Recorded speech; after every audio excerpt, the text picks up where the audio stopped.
대한민국 모든 생활체육 동호인들의 든든한 지원군 생활체육 팀닥터. 저는 생활체육을 맡은 이주영입니다. 김지영입니다. 반갑습니다. 반갑습니다. 사이클 세 번째 마지막 시간입니다. 오늘도 영상 준비되어 있습니다. 함께 보시죠. 사이클 타시는 분들은 뭐 짧게 30분, 1시간 땡 하고 끝나는 게 아니라 길게 잡고 타시더라고요. 네네네. 뭐 오래 탈 수 있는 방법이 있는 건가요? 일단 시간을 주기적으로 계속 점진적으로 부하 강도를 줘야 되는데 이제 운동이라는 게 일단 볼륨이 제일 중요하거든요. 내가 한 주에 몇 시간 운동을 하냐에 따라서 성장할 수 있는 폭이 더 커지거나 줄어드는데 보통 이제 자전거를 입문하신 분들은 한 주에 한 4시간 정도 운동을 하시고 많이 네. 하시는 분들은 10시간에서 20시간까지도 하는 것 같아요. 여기에서 할 수 있는 훈련은 뭐 어떤 걸까요? 여기에서는 이제 밸런스 운동을 할 수가 있어요. 왼손으로 핸들을 잡고요. 오른손으로 봉을 잡은 상태에서 이렇게 올라갑니다. 발을 돌리게 되면 핸들이 많이 움직이게 되거든요. 핸들을 수평을 맞춘 상태에서 여기에서 너무 천천히 돌리게 되면 핸들이 많이 움직이게 돼요. 그래서 어느 정도 가속을 받아야지 우와. 직진성을 발휘하면서 처음에 하시기에는 조금 어려운데 좀만 네. 타면은 이제 밸런스를 잡기 되게 수월하죠. 그럼 지금 하고 있는 이 훈련이 밖에 나갔을 때 야외에서의 상황과 가장 유사한 건가요? 밖에 상황보다 훨씬 더 어려워요. 평로에서 타는 게. 그래서 여기에서 평로라 타실 줄 아시면 밖에서 혼자 타시면서 넘어질 일은 없으실 거예요. 네. 봉 잡아주시고 안장에 올라가고 페달 돌리지 마시고 네. 네. 조금 빨리 돌려주셔야 돼요. 핸들에 무게를 적게 실어주시고 네. 균형을 잡아주시려고 노력하셔야 돼요. 네.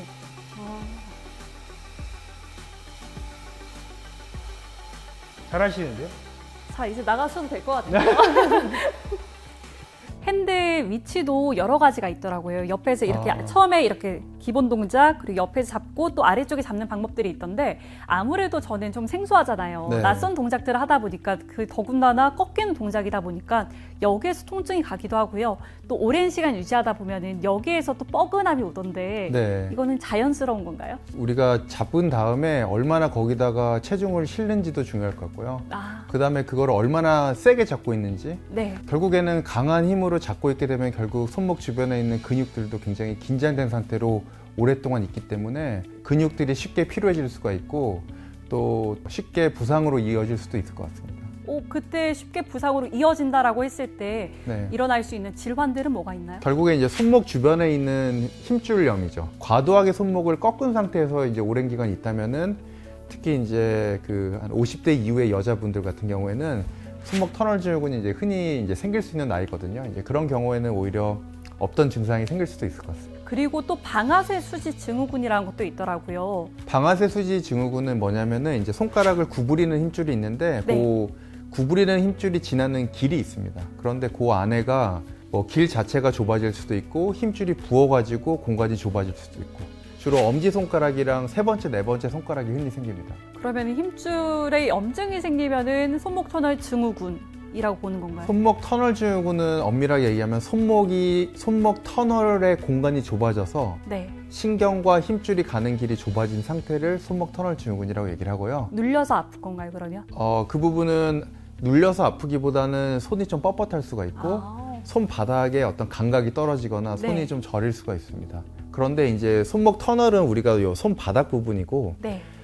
방아쇠 손가락이 걸리는 부분은 약간 손바닥에서 손가락이 나오는 이 부분이 되겠습니다. 네. 그래서 눌리는 위치가 조금 다르긴 합니다. 이거는 그럼 일련의 과정으로 봐야 될까요? 아니면 동반되는 질환이라고 봐야 될까요? 보통 한 그 손목 터널 증후군 환자분들에서 한 10에서 15% 정도에서는 방아쇠 손가락이 동반되거든요. 그래서 이제 동반돼서도 많이 생기는데 방아쇠 손가락만 단독으로 생길 수도 있긴 합니다. 그래서 우리가 골프라든지 뭐 자전거도 마찬가지로 어떤 부위를 갖다가 꽉 쥐고 오랫동안 있는 그런 자세 이런 것들이 어떤 방아쇠 손가락이 발생하는 데 어떤 위험 인자일 수도 있습니다.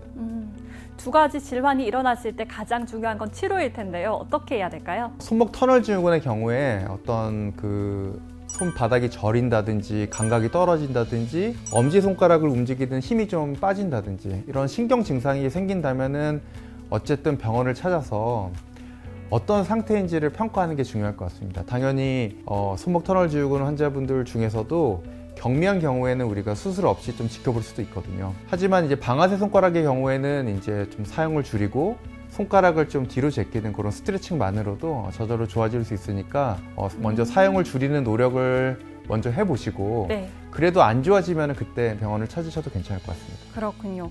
그리고 또 집에서 할 수 있는 민간 요법 가운데 파라벤 용액이라고 해야 될까요? 파라핀. 네. 용액에 이렇게 손을 담그고 있는 거는 도움이 될까요? 그러니까 파라핀이 이제 물과 다른 점은 뭐냐면요. 같은 온도로 좀 일정하게 유지할 수가 있습니다. 우리가 물에다 담그게 되면 물이 금방 식게 되는데 파라핀은 우리가 어떤 온도를 세팅하면은 원하는 온도로 좀 오랜 기간 유지가 될 수 있기 때문에 우리가 온열 치료로서 굉장히 좀 유용하게 할 수가 있고요. 이런 온열 치료가 결국에는 파라핀이나 물 같은데 이제 손을 담그게 되면은 그 심부까지 깊은 층까지 열이 전달이 될 수가 있습니다. 그런 면에서 뭔가 핫팩을 붙이는 것보다는 좀 더 효과적일 수가 있는 거죠. 온찜질보다도요? 온찜질 중에서도 물이나 파라핀에 담그는 게 붙이는 것보다는 깊은 층까지 열이 전달된다는 측면에서는 유리합니다. 오, 이거 굉장히 놀라신 분들 많으실 것 같습니다. 그리고 최근에는 손 전용 마사지기도 나오더라고요. 네. 약간의 압박을 가하는 정도? 그것도 도움이 될까요? 개개인의 좀 차이가 있을 수 있을 것 같습니다. 그래서 마사지를 했는데 오히려 좀 시원한 느낌이 들면은 하셔도 되는데 뭐 그게 그렇게 치료에 크게 도움이 되는 경우는 약간 환자분들마다 좀 차이가 날 것 같습니다. 그렇군요.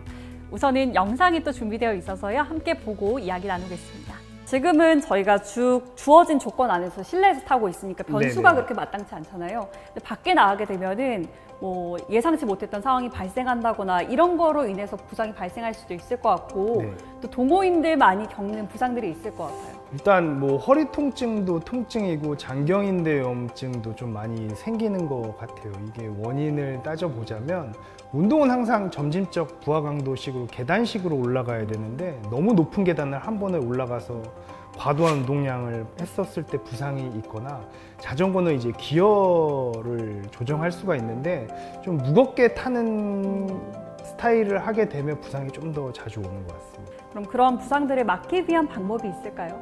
운동은 제가 아까 얘기했듯이 한 주의 운동량을 체크를 하는 게 가장 좋고요. 그 한 주의 운동량에서 많게는 20% 정도만 증가할 수 있게끔 만들면 되는데 뭐 예를 들어서 한 주에 내가 3시간에서 4시간을 운동했는데 갑자기 한 주에 10시간을 네. 운동하게 됐어 라고 하면 무조건 통증이 생길 거예요. 네, 이렇게 해서 본인의 운동 시간을 맞춰서 거기에 퍼센테이지를 정해주면은 제가 볼 때 크게 무리가 가지 않을 것 같습니다. 그럼 본인만의 적정한 수준을 찾는 게 필요하겠네요. 네, 맞습니다. 여기에 더해서 우리가 쉽게 따라할 수 있는 방법이 있다면요? 핸들을 너무 꽉 쥔다든지 너무 꽉 쥔다든지 이렇게 하게 되면은 손목 주변에 있는 그런 근육이 이제 힘줄이 상할 수도 있고 방아쇠 손가락과 같은 그런 질환이 생길 수도 있습니다. 그래서 우리가 이제 자전거를 한 50분 정도 타면은 이제 잠깐 휴식을 취할 때 허리를 피는 그런 스트레칭을 할 때 손목도 이제 네. 아래쪽 또 위쪽으로 좀 스트레칭을 해주시고 손가락에 보면은 요 가까운 쪽에 있는 요 마디가 있는데 그 마디를 좀 뒤로 받친 다음에 그 두 관절이 쫙 펴질 수 있도록 이렇게 한 10초씩 이렇게 하게 되면은 이게 방아쇠 손가락을 예방하는 데도 도움이 되고 네. 또 실제 있는 분들의 치료에도 도움이 될 수 있습니다.